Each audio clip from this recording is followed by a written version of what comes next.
Ele nasceu em Batatais, no interior de São Paulo, mas foi no município de Ribeirão Preto que se consagrou. É jornalista, advogado e professor universitário. Foi repórter, locutor de rádio, vereador, prefeito de Ribeirão Preto, deputado estadual e deputado federal. O programa Memórias do Poder Legislativo recebe hoje o deputado Welson Gasparini. Deputado, seja muito bem-vindo. Já lhe chamo de deputado porque ainda está deputando, né? Estamos aqui. Silvia, é um prazer muito grande estar sendo entrevistado por você. Prazer é nosso, a honra é nossa aqui. Muito obrigado. A gente tem o hábito de trazer esses parlamentares que ajudam, né, a contar a história da nossa política de São Paulo e do Brasil. O senhor nasceu em Batatais e depois foi para Ribeirão Preto. Foi jornalista, foi radialista. Onde entra o deputado nisso? Mas eu não vou chegar nisso ainda. Como é que foi essa trajetória aí como jornalista, radialista lá do interior? Olha, primeiro que é interessante como a vocação vai despertando de uma maneira notável, né? Eu nasci em Batatais, como você disse, e até o primeiro colegial eu estudei em Batatais. Mas depois eu queria fazer faculdade e arrumar um emprego para trabalhar e ao mesmo tempo estudar. Meu pai era um pedreiro construtor e não era fácil para ele sustentar uma família de 7 filhos.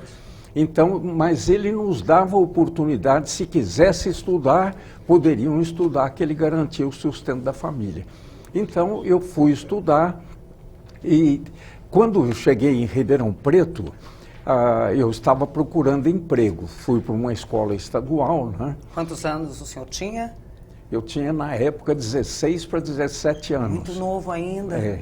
E o que aconteceu? Eu cheguei em casa, minha mãe viúva falou, olha, você está procurando emprego, era a hora do almoço, eu ouvi nessa rádio que estão com um concurso de locutor. Vai lá, você tem uma boa leitura, quem sabe você consegue passar e arruma um emprego.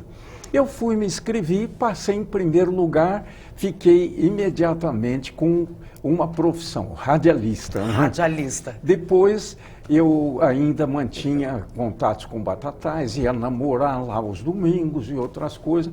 E o Batatais Futebol Clube ia jogar contra o São Paulo Futebol Clube no domingo. Olha. E eu queria entrar de graça, né?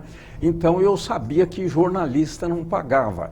E tinha um jornal de circulação regional, Diário de Notícias, eu fui lá, falei com o editor, falei, olha, se quiser eu posso ir em Batatais e trazer os resultados dos jogos, viu, Silvio?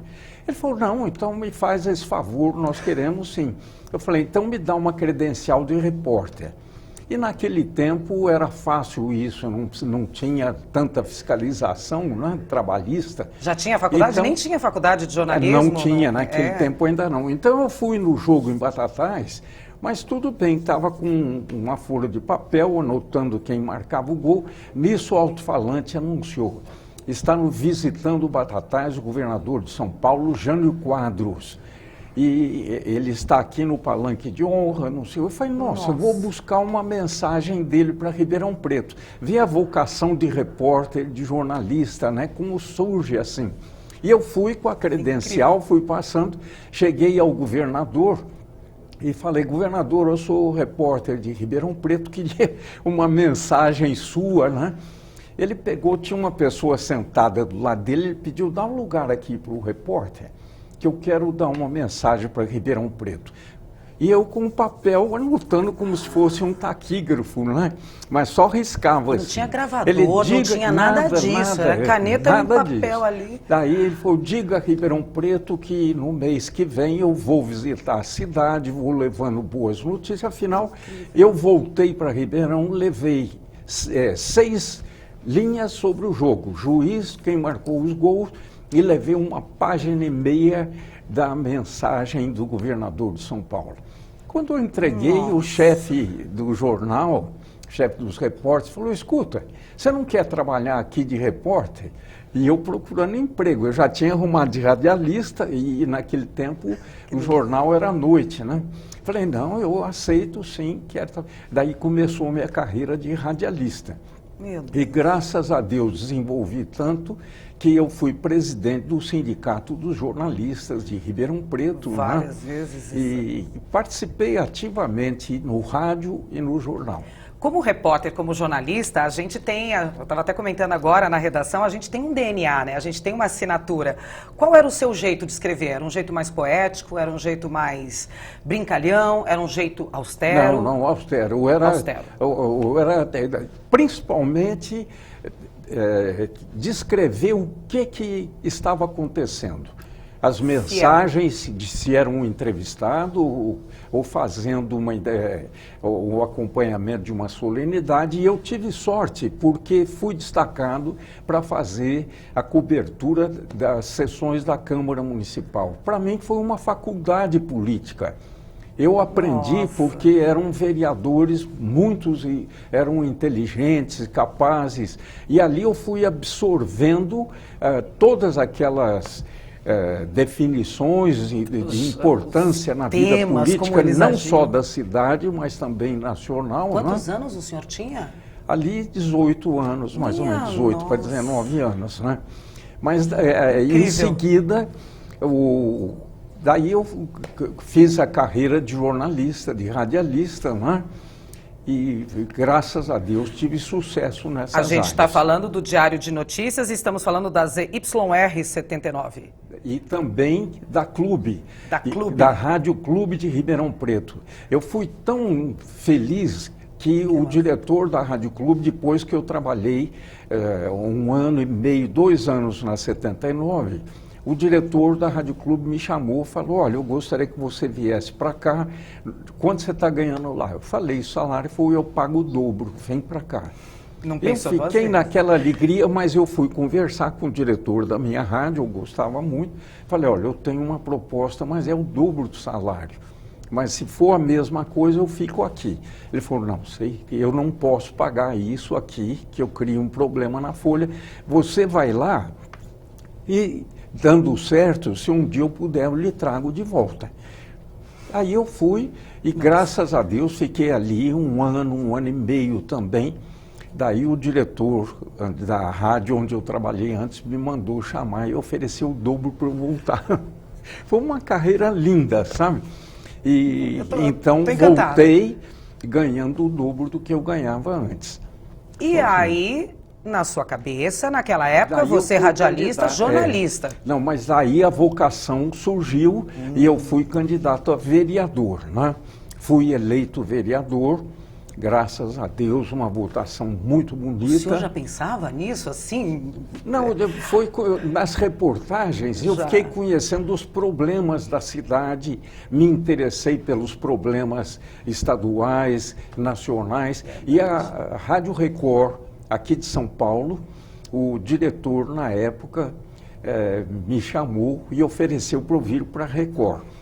Mas foi quando me deram o dobro do salário para eu ficar em Ribeirão. Eu aqui fiquei só 3 meses e já voltei para Ribeirão novamente. E foi bom que eu fiz a carreira de vereador e logo em seguida eu fui candidato a prefeito e fui eleito. E das cidades com mais de 300 mil habitantes, eu fui o prefeito mais jovem do Brasil na época, sabe? Vereador de Ribeirão Preto em 1959 pelo Partido Democrata Cristão. Isso. Estou certa? E toda a minha formação depois foi na Democracia Cristã. Na Democracia Cristã. Isso. Logo depois o senhor falou aí, prefeito de Ribeirão Preto em 1963. Olha, eu tô com uma curiosidade aqui, me corrija se estiver errada, deputado. Quando o senhor foi eleito vereador em Ribeirão Preto, o senhor teve 737 votos. Uhum. Alguns anos depois, poucos anos depois, o senhor foi eleito prefeito com quase 13 mil votos. É verdade. Acho que o senhor fez bem e era, o papel de vereador. Para você ter uma ideia, modéstia à parte, era uma campanha tão simples que nem vice-prefeito, candidato a vice-prefeito eu tinha. Porque meu grupo era o da Juventude Democrata Cristã. Era um grupo de 25 jovens que me apoiaram. E nós saímos à noite, naquele tempo de escrever na sarjeta propaganda, nós levávamos então baldes de cal, né? E escrevia na sarjeta para prefeito Gasparini, o democrata cristão e tal. e eles me ajudavam, nunca cobraram R$1, eu não gastei R$1 naquela campanha. E fui eleito prefeito pela primeira vez. 13 mil votos, com quase 13. O senhor, como vereador, essa primeira etapa, né, na vida como vereador, teve dificuldades de se adaptar com a política? Graças a Deus não, porque eu tinha a experiência de ter feito reportagens na Câmara Municipal. Então eu conhecia profundamente os problemas municipais, né? Qual era a sua bandeira? E fui tão feliz que logo em seguida fui então eleito deputado estadual. E qual era a bandeira do senhor como vereador e depois como prefeito? No que o senhor realmente assim, atingia o senhor? Eu tinha alguns ideais, principalmente da democracia cristã. E a nível do Estado de São Paulo e nacional, eu tinha um padrinho que era Franco Montoro. Eu seguia esse político, mas de uma maneira fanática. E ele gostava de mim também, me ajudava muito com sugestões e tudo mais. Mas então o que aconteceu?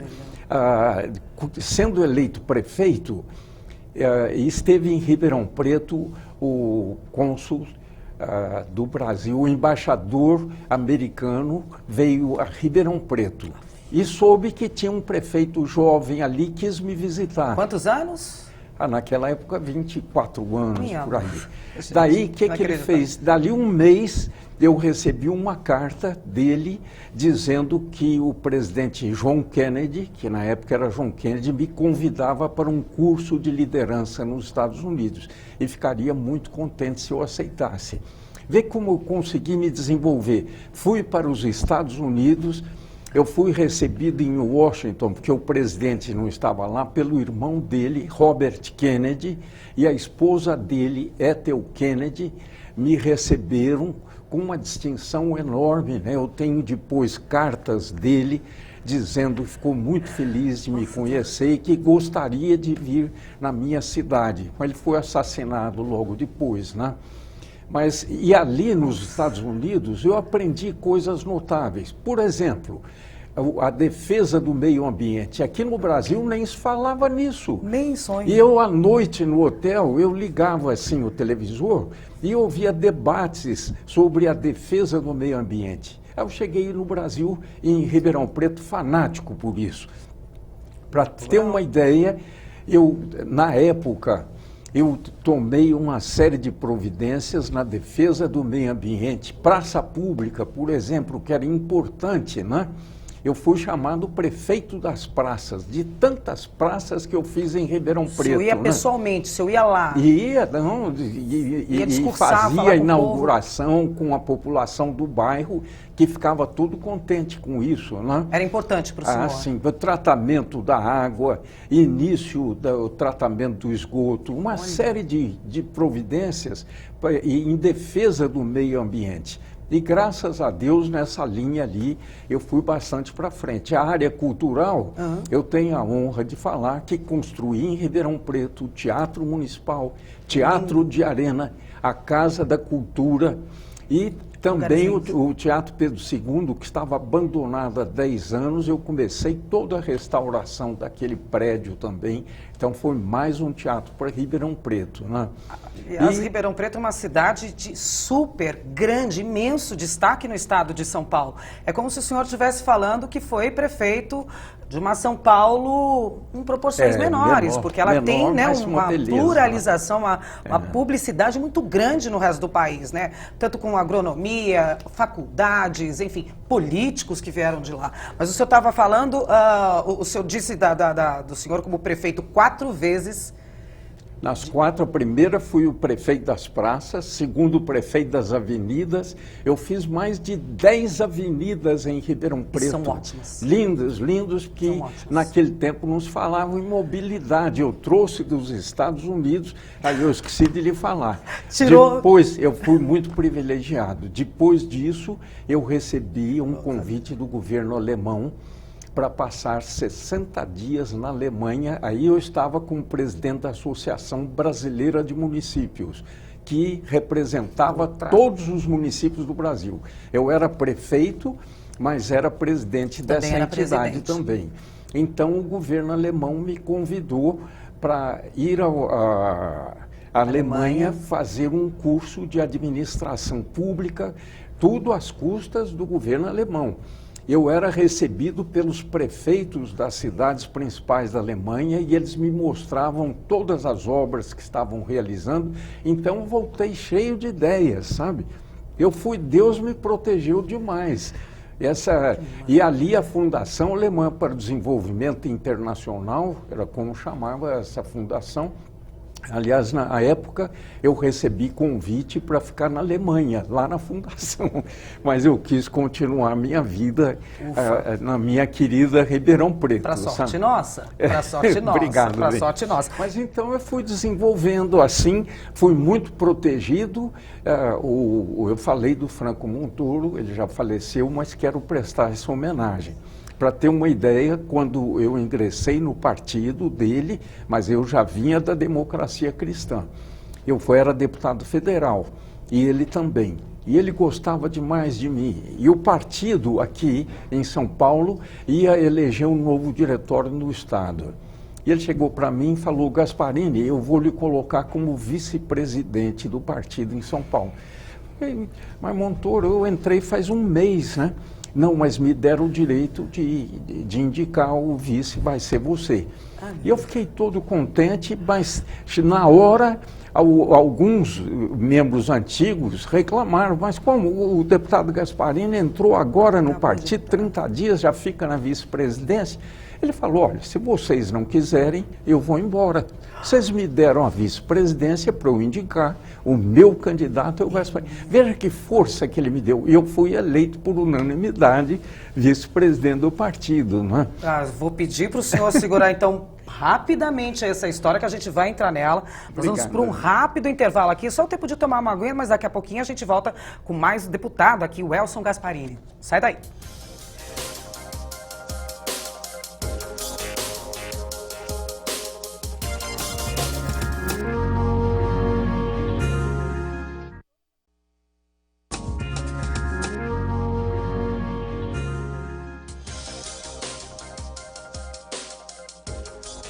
Estamos de volta com o programa Memórias do Poder Legislativo, um programa produzido e idealizado pela Associação dos Parlamentares do Estado de São Paulo. Ele tem diversas condecorações. São tantas, mas são tantas que não dá para contar todas aqui. Só vou falar de algumas, tá? Vamos lá? De novo, professor honorário das faculdades de Farmácia e Odontologia da USP, cidadão honorário de Nova Orleans, nos Estados Unidos, e comendador pela presidência da República Italiana. Falei certo, deputado? Falou Mas assim. O senhor é um homem do mundo. Porto Rico também, eu sou cidadão honorário de lá. Mas e o importante, aqui na minha região de Ribeirão Preto, eu tenho 12 títulos de cidadãos destas cidades. É sinal de que eu tenho procurado corresponder à confiança e às solicitações deles. Né? Já respondeu a minha pergunta, que eu ia perguntar. Por que o senhor consegue? Por que o senhor tem tantas homenagens, tantas condecorações? Comendador italiano. É uma das não mais altas. Não é só no país que o senhor faz alguma coisa, é fora também. É dada pelo presidente da República da Itália. Viu? E eu me emociono até com tudo isso, porque eu acho que procurei corresponder nas minhas atitudes, nas minhas ações, e graças a Deus eu estou, como eu disse para você, tivemos agora a invasão da Assembleia Legislativa, ninguém me desrespeitou. Eu estava, inclusive, na tribuna, daí eu desci, ainda fiquei no plenário um tempo, conversando com alguns, tudo mais. E na minha cidade, Ribeirão Preto, com todo o desprestígio que a classe política está, eu ando pelas ruas, pelas avenidas, ando a pé ali, nunca ninguém me desrespeitou, pelo contrário. Até quem vota em outros candidatos, tem outros partidos, mas não me negam o bom dia, boa tarde, o sorriso. Né? Inclusive na tribuna aqui, que a gente acompanha o trabalho do senhor, deputado. Muito obrigado. Toda vez que o senhor fala, se calam para ouvir. Obrigado. Os colegas, Bondade os deputados sua, ali. Silvia. É um jeito de respeitar e de ouvir, porque sempre vem alguma coisa importante, interessante para a sociedade em geral, né? Muito obrigado. Aí, deputado estadual, quando você chegou aqui na Assembleia Legislativa de São Paulo, foi quando? Em 1900 e... Nossa, foram 3 vezes. Né? 3 vezes. Com essa agora 3. 3. A primeira foi nos anos 70. E é interessante, eu gostaria de ir, nós falamos do Franco Montoro, lembrar o seguinte, eu fui deputado federal junto com ele. E um dia nós estávamos andando num corredor assim da Câmara Federal e veio um fotógrafo, e isso o Montoro me ensinou e eu botei na prática, na minha vida prática. Aprendi também, fala aí. Veio o fotógrafo e perguntou, posso tirar uma foto? O Montoro falou, pode, sem problema. Ele botou a mão no meu ombro assim e saímos os dois na foto.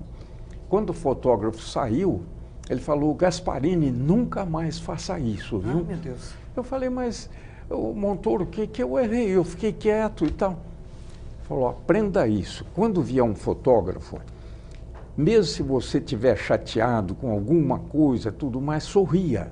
Porque, às vezes, essa foto pode sair num jornal. E 3 motivos são importantes você sorrir na hora da fotografia. Primeiro lugar, os seus amigos vão ver a sua foto no jornal sorrindo, eles ficam todos contentes. Falam, nossa, meu amigo Gasparini está feliz e tudo. Né? Segundo motivo, ele falou, os inimigos vão ficar com uma raiva danada.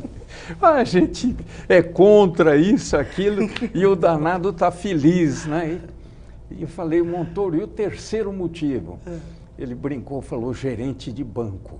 Ele vai ver você sorrindo na foto, quando você for ao banco, ele vai te receber lá na porta e o que você precisar, que ele falar, está sorrindo, está sobrando dinheiro aí. Só aprendeu direitinho. Né?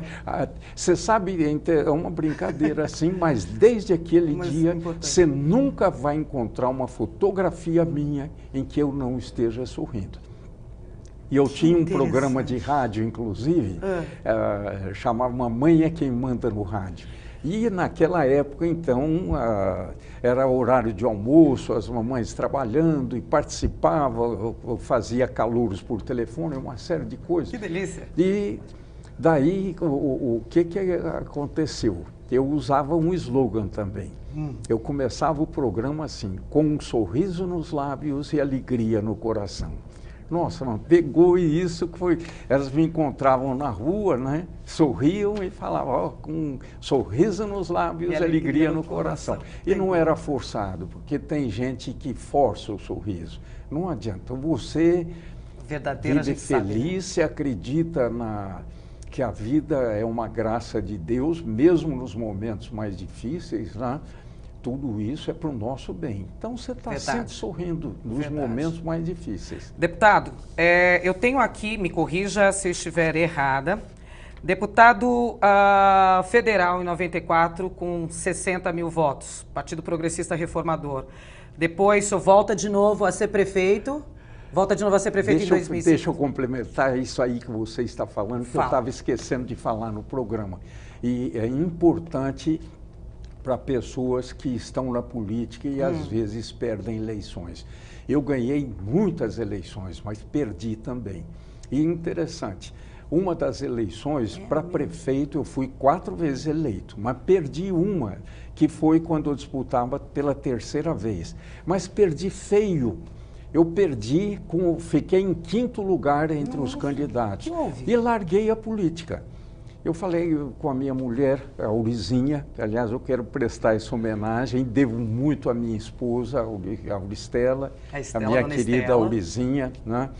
E eu falei com ela, olha, eu vou largar a política. O povo agora me deixou livre, era uma missão que eu tinha, mas eu vou então para as minhas profissões. Eu era advogado, jornalista, radialista. E voltei para essas profissões e, nossa, foi uma beleza. Ganhei salários altíssimos, tudo mais. E estava muito bem, 1 ano e meio. Depois de 1 ano e meio, eu fui com a minha esposa participar de um encontro de casais com Cristo. Não sei se você já ouviu falar nisso. Já. Muitos telespectadores certamente participaram. E se não participaram, Deve ir. se forem convidados, aceitem o convite. É muito legal. Vai o marido, a mulher, e a gente fica 2 dias num retiro espiritual, onde, além das orações, tem muitas palestras. E uma palestra mudou a minha vida completamente de novo. O palestrante falava sobre os dons que Deus dá a cada um de nós. E ele dizia, olha, tem uns que todos recebem dons, mas uns nem se apercebem dos dons São que Deus deu. presentes de Deus, né? Outros usam até para o mal os dons que recebem. E terceiros abandonam os dons que recebem. Aquilo me atingiu porque a política foi um dom. Eu acho que eu já disse para você, meu pai era um pedreiro, minha mãe doméstica ali, né? Ninguém era político assim. E foi um dom que Deus me deu, realmente, a política, né? E aí aquilo mas ali continuou atingiu. a palestra. E aí foi o que revolucionou a minha vida de novo. Então ele disse dos dons e terminou a palestra dizendo, mas nós vamos ter que prestar contas dos dons que Deus nos deu. Aquilo eu falei, poxa, eu recebi esse dom, fui prefeito 2 vezes, deputado federal, deputado estadual, perdi uma eleição, larguei tudo. Larguei o dom que Deus me deu, né? Daí conversei com a Aurizinha, minha esposa, e falei, olha, eu vou voltar para a política. Quando eu era, inclusive, advogado de uma entidade lá que dava assistência jurídica a 12 das maiores empresas da região. Nossa. Também o presidente falou, mas você vai sair porque se é o salário nós dobramos. Falei, não é salário. Contei a história, ele era católico também, respeitou. É um né? legado. Voltei para a política, dali 1 ano e meio disputei de novo a prefeitura e fui eleito prefeito, primeiro lugar, com a maior votação da história de Ribeirão Preto. Até hoje, mais de 20 anos depois, nenhum candidato teve o número de votos que eu tive. Se não me engano, 156 mil e tantos votos. Foi isso mesmo. Agora, como é que pode? Eu perco uma eleição em 5º lugar. Desiste. Dali um pouco eu volto e... estoura com recorde. O mesmo Elcio Gasparini, mas eu acho que era uma lição que eu tinha que aprender. Que a vida não é feita só de vitória. Só de vitórias. E segundo, eu precisava ser mais humilde e outras lições que eu fui aprendendo aí com eu entendo muito o que o senhor aconteceu. Fala. Aliás, essa história do dom aí que o senhor está falando está me tocando profundamente. Eu estou começando a repensar aqui algumas coisas que às vezes a gente deixa de lado, porque o dom é presente de Deus, né? E a gente deixa de lado. É um presente de Deus. E daí eu vou falar do senhor como deputado estadual em 2011, voltando aqui para casa, com 63 mil votos quase. E agora, nessa última eleição, com 80 mil votos. Aumentou mesmo. É muito voto, deputado. O senhor só vai aumentando em progressões em escalas grandes. A que se deve isso? Olha, eu acho o ideal, o importante e é um passado correto, né? Isso a gente tendo, porque tem muita gente que vota direitinho, analisa a vida do candidato. Se tem muitos que votam por votar, mas tem aqueles que admiram e gostam daqueles que agem corretamente na política, né? E, modéstia à parte, vim aumentando a minha votação de deputado e fico muito orgulhoso disso e espero nunca desmerecer. Vou tentar achar aqui nas minhas anotações, ó, que o senhor tem como autor de lei a Semana de Orientação e Prevenção de Acidentes Domésticos. Isso é importante. A gente não dá valor para isso, né? Eu, inclusive, tenho feito um apelo aos diretores de escola, aos professores, porque quantas crianças que perdem a vida ou ficam manchadas na pele, isso, aquilo, com queimaduras, com acidentes domésticos. Quando eu apresentei essa lei, houve 2 casos em Ribeirão Preto. Um numa piscina de uma residência, uma criancinha brincando ali, caiu na piscina e morreu afogada. Outro caso de criança também, a mãe estava fervendo uma água e essa criança, ali na cozinha, veio pegou no cabo da panela, toda aquela água fervendo caiu no rosto dessa criança, desfigurou-a pelo resto da vida. Então, são algumas coisas que pode ter a prevenção, se nas escolas, nas reuniões de pais e mestres, eles orientarem as mães, os pais, como evitar esses acidentes domésticos, né? Isso não tenha dúvida que muitos acidentes seriam evitados. E até com pessoas mais velhas também, né, deputado? A gente fala de crianças, não só crianças, mas mais velhos, colocar tapetinho, escorrega, há uma enfim. série de providências que podem ser tomadas. Aliás, eu fiquei muito contente porque um bombeiro aqui de São Paulo soube dessa lei e ele passou a fazer palestras nas escolas sobre isso. E ele levava, inclusive, uma mochila com uma série de instrumentos que mostravam que deviam ser evitados numa casa. Tesoura, né? Essas coisas que a gente deixa meio à mão assim e esquece, né? Deputado, como deputado federal, faltou o senhor fazer alguma coisa? Olha, uma das coisas que eu lutei muito, mas não consegui, e não é só na Câmara Federal. Nós temos que reduzir o número de deputados, de senadores, é muita gente. Deputados são muito polêmicos. Sabe quanto? O duro é que é uma tese que os colegas não gostam muito. Reduzir mas, o número de... se tem uma ideia, eu fui deputado federal, 513 deputados federais. Se cada um apresentar por ano 2 projetos, são 1.000 projetos por cada deputado. Nunca vai ser discutido ou votado esses projetos. Eu tive sorte, porque quando eu fui deputado federal, o presidente, na época, era Fernando Henrique Cardoso. Exatamente. Eu fui o vice-líder do partido, então eu podia ocupar a tribuna, fazer discurso, e era presidente da Associação Brasileira de Municípios, então eu tinha um certo jogo de cintura. Mas se não, você precisa levantar de madrugada, 3, 4 horas para conseguir na fila 5 minutos para falar alguma coisa. Projeto, então, adorei. E não é só lá, na Assembleia Legislativa, quantos projetos que a gente apresenta, os deputados todos, e não dá tempo de entrar na ordem do dia. Então, eu defendo que poderia reduzir pela metade o número de deputados, fazendo as eleições distritais. Dividiria, por exemplo, o estado de São Paulo em 12 regiões. Cada região elege 3 deputados estaduais, por exemplo. Vamos falar da minha casa. São 36 deputados, metade mais ou menos. Mas cada região teria 3 representantes aqui dentro. Seria muito bonito isso. Lá em Brasília, como é que faz 513? Não tem cadeira para todo mundo sentar. Deputado, o senhor está me encantando aqui, o senhor está me encantando. Olha, o senhor falou de diminuir o número de partidos, voto facultativo, diminuir o número de parlamentares representando os brasileiros aqui. O senhor é um deputado extremamente à frente, né, do tempo. E falando em tempo, a minha diretora está dizendo aqui que nosso tempo se esgotou, o papo tá bom, se tivesse um cafezinho aqui eu ia umas 3 horas a mais conversando. Que é isso? Deputado, eu agradeço imensamente a sua vinda aqui até nosso programa. Por favor, volte mais vezes, o senhor está pertinho da gente. Só para encerrar, por favor. Na bandeira brasileira só está faltando uma coisa, está escrito ordem e progresso. Bom, vamos pôr um acento nisso, ordem é progresso. Porque o que está acontecendo de bagunça nesse país, em todas as áreas, não é só na área política, não.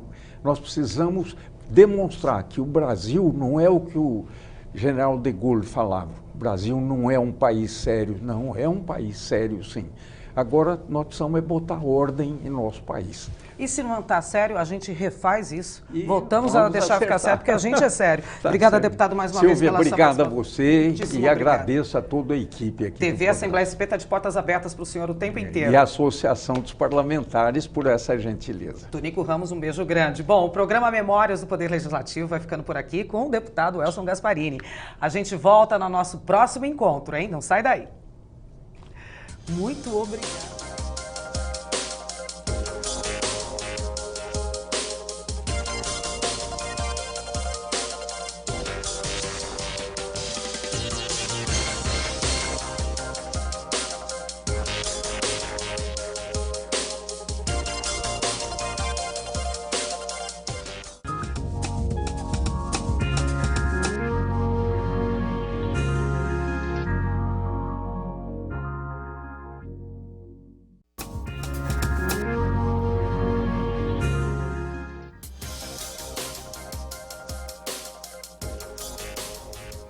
Estamos de volta com o programa Memórias do Poder Legislativo, uma iniciativa e produção do Instituto do Legislativo aqui dos parlamentares da Assembleia Legislativa de São Paulo. E hoje, na nossa entrevista, nós recebemos o deputado Welson Gasparini, que nos honra aqui com as suas histórias. A gente estava num bate-papo ótimo aqui no intervalo, né, deputado?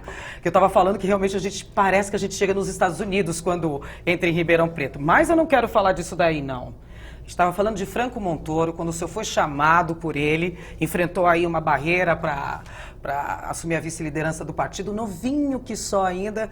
Conta mais um pouquinho dessas histórias para a gente, que está delicioso. Olha, até hoje eu defendo a democracia cristã como sendo realmente a solução para os graves problemas sociais, econômicos, morais que nós estamos enfrentando. Por quê, deputado? Olha, sem dúvida alguma, um dos graves problemas hoje do nosso país, nós temos 35 partidos. Se perguntar a maioria dos líderes desses partidos, qual o programa de vocês? Quais as ideias? O que vocês defendem? Qual é o programa político, administrativo que vocês apresentam para o povo? A maioria não vai saber responder, você entendeu? Então, hoje, e eu acho que nós estamos enfrentando 3 grandes crises. A crise econômica, crise política, e quero dar esse testemunho. Sempre teve malandro na política, mas como agora, Silvia, eu nunca vi. Está por demais. A corrupção tomou conta da política brasileira. São quadrilhas que estão nos diversos cargos públicos, tanto eletivos como executivos, né? No judiciário também. Uma alta personalidade judiciária esteve na Assembleia e nos disse: tem juiz que vende sentença por R$1 milhão. Então, aqui é que entra, por isso que eu disse na democracia cristã, eu acredito que só vai mudar isso quando nós tivermos dentro da pessoa um fiscal. Ele tem que ter uma consciência, ele não vai fazer uma coisa errada porque aquilo não está certo, não é porque tem um fiscal, alguém vai descobrir, certo? É esta formação moral, ética, religiosa que nós estamos precisando. As famílias estão hoje faltando muito com isso. Os pais, às vezes o pai trabalha, a mãe trabalha, chega à noite, eles estão cansados, eles vão ver televisão, ouvir o rádio, a criança fica ali mexendo no celular, não há diálogo familiar. Bom, mas teríamos uma segunda base, qual que é? A escola. A escola hoje mal está ensinando português, aritmética, e a gente vê que, infelizmente, a produção escolar não está boa. Para ter uma ideia, no setor universitário, metade dos que se formam em direito não pode exercer a profissão porque não passam no exame da Ordem dos Advogados. E me disse o presidente do Conselho de Medicina do Estado que se houvesse a mesma lei para os médicos, que bacharéis em medicina, metade não poderiam exercer a profissão. Então, as escolas não estão ensinando o normal. Que dirá ética, moral, tudo isso? Também não tem. Restaria religião, que infelizmente também não estão dando conta do recado. Eu sou da época de Educação Moral e Cívica, o SPP, religião, e eu cantava o hino, tinha que cantar o hino todos os dias antes de ir para a sala de aula. E quando o professor entrava na classe, nós, crianças, na época, ficávamos todos de pé para saudar o professor, né? São pequenas coisas. Nosso mestre. Hoje eu acho que se pedir a um estudante para cantar o hino nacional, eu acho que ele não sabe cantar. A gente vê nos jogos de futebol, né? Passando a câmera assim, o público não sabe cantar. E quantas vezes o professor entra na sala de aula, para os alunos é como se não entrasse ninguém. Então nós temos que ter uma grande reação nisso. Eu estou falando com esse entusiasmo, porque acho que nós podemos corrigir a situação atual do nosso país investindo maciçamente. Eu apresentei projeto na Assembleia agora criando, um outro nome, em vez de educação moral e cívica, a gente dá um outro nome, porque senão eles falam, ah, mas isso é coisa de militar. Não é. Cantar o hino nacional, respeitar o professor, isso é importantíssimo, gente. A gente só está aqui hoje porque teve um professor que nos ensinou. Ah, não tem. Né? Eu falo com orgulho, eu fui presidente do Centro Professorado Católico lá de Ribeirão Preto e lecionei em 4 faculdades. Então eu adorava, e posso dizer a você que quando eu entrava na classe, os alunos ficavam de pé. No primeiro dia de aula, numa das faculdades, um dos alunos estava com os pés na carteira, assim, na frente, né? Eu olhei para ele assim, cumprimentei todos os alunos, dei uma boa noite. Eu falei, olha, você me faz favor, tira o pé da carteira, senta direitinho. Educadamente. Sabe o que ele falou? Ah, professor, os outros professores deixam, por que o senhor não vai deixar eu ficar assim? Eu falei, você vai me fazer um favor. Nas outras aulas, você faça assim. Isso. Na minha, por favor, veja que coisa, né? Eu ainda pedi, por favor, senta direito. Acho que ele ficou com tanta vergonha que sentou direitinho. Nunca mais eu tive problema de disciplina. Agora também há uma falha hoje. Nesse sentido, nós temos que exigir. Os pais têm que ensinar e exigir o cumprimento de coisas boas, né? Nós somos os espelhos, só que os espelhos estão trabalhando, né? Então larga pro Estado cuidar. Eu vi num ônibus aqui em São Paulo, um rapaz sentado naquelas cadeiras que são reservadas para idosos, entra uma senhora já idosa, tudo direitinho, não deu lugar não. E ainda tão sem vergonha, ele fechava os olhos, fingia que estava dormindo. Quer dizer, não, falta essa ética, essa moral, que eu fiscal, acho que, né, de novo... aqui dentro. Então, palavras simples, bom dia, boa tarde, a bênção meu pai, a bênção minha mãe, posso entrar, posso ajudar em alguma coisa. Palavras mágicas. São frases tão bonitas. Obrigada, com mas licença. Hoje eu acho que muitos jovens não sabem, não conhecem essas frases. A minha mãe fala que aprende pela maneira mais ruim, né? Que é aprendendo pela rua, daí dói mais, né? Infelizmente. Deputado, saindo aí, vereador, prefeito, vice-presidente de partido, e aí vai para deputado estadual primeiro. Primeiro deputado estadual. O senhor não conseguiria ficar só em Ribeirão Preto? Teria que sair de Ribeirão para ajudar Ribeirão? Sim, não há dúvida. Mesmo porque a minha posição aí não era só Ribeirão Preto, além da região, mas eu fui líder do movimento municipalista no país. Fui 4 vezes presidente da Associação Brasileira de Municípios. Eu viajava pelo Brasil inteirinho nos congressos de municípios, reunindo os prefeitos, vereadores, defendendo essas ideias, esses programas, e encontrava uma receptividade muito boa. Tanto é que eu continuei nessa liderança há muito tempo. Lá, a sede era em Brasília, né? E me realizava muito nisso. Então, e eu faço isso hoje na Assembleia como deputado estadual, além de cuidar dos assuntos da minha cidade, da minha região, mas como esse projeto que apresentei, colocando no currículo escolar... Essa matéria, essa matéria que fala de educação cívica, moral, ética, né? Aquilo que a gente deveria ter aprendido em casa, né? E para que, hoje, por exemplo, muitos reclamam que a classe política é corrupta, uma grande maioria. Bom, mas quem elege essa gente? Esses ladrões que estão roubando lá em Brasília, eu falo de Brasília porque são bilhões de reais, como o escândalo da Petrobras e outros, né? Mas foram todos eleitos. A Folha de São Paulo, infelizmente, por nós, cidadãos. Por mim e por você não, mas muitos votam por votar. A Folha de São Paulo, na última eleição, fez uma pesquisa nas ruas, perguntava para pessoas, 6 meses depois da eleição, em quem que você votou nessa eleição? 62% não lembravam mais, disseram que não lembravam em quem votou. Como pode isso? Então eu tenho algumas teses que eu defendo, por exemplo, o voto distrital. Por quê? Porque daí fica fácil para a pessoa acompanhar aquele candidato. O trabalho. Onde que ele... Numa faculdade eu fiz uma palestra e um aluno perguntou como é que a gente vai saber qual candidato é bom? Eu falei, poxa, é muito simples. Vê onde ele mora, como ele vive com a família dele.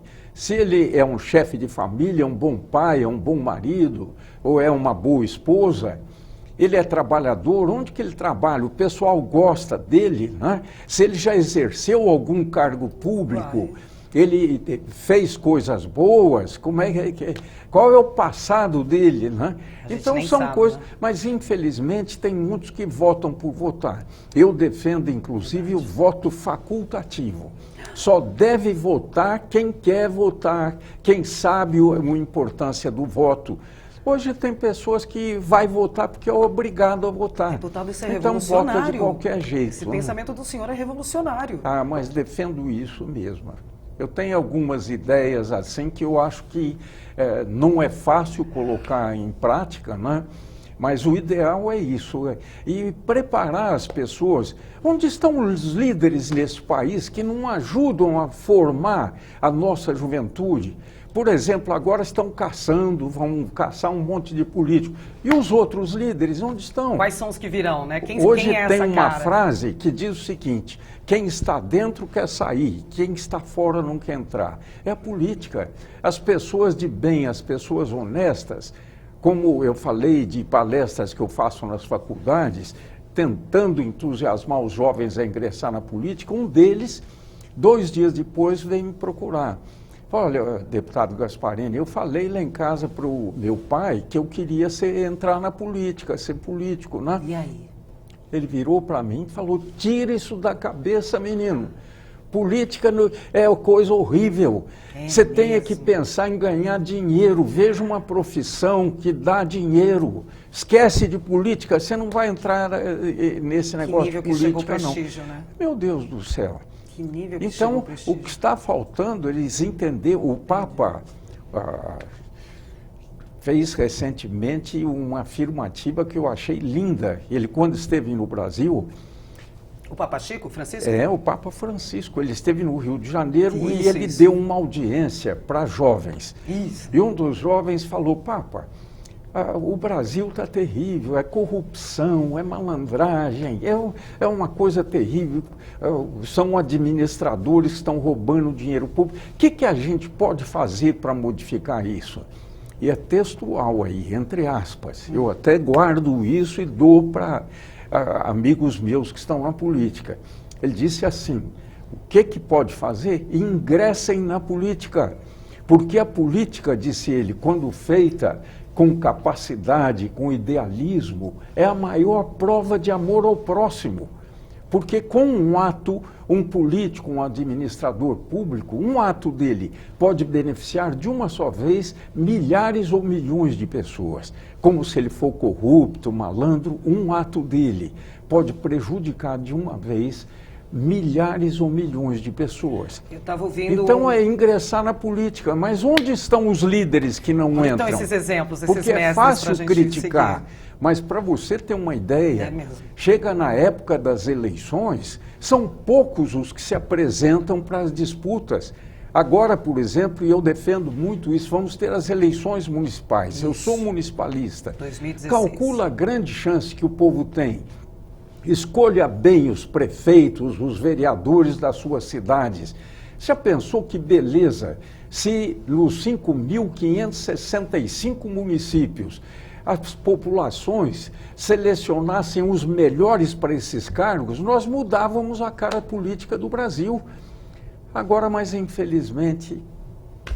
Está complicado. Está complicado, mas vai melhorar. Eu sou otimista. Eu acho que precisa ter o declínio para ter o aclive para a gente subir depois. Também acho, também acho. Deputado, o papo está ótimo. Está tão bom que está passando rápido. Eu preciso fazer um intervalo aqui de novo. Vamos lá. Mas antes, vou olhar até para essa câmera 1 aqui, deixa eu falar o seguinte.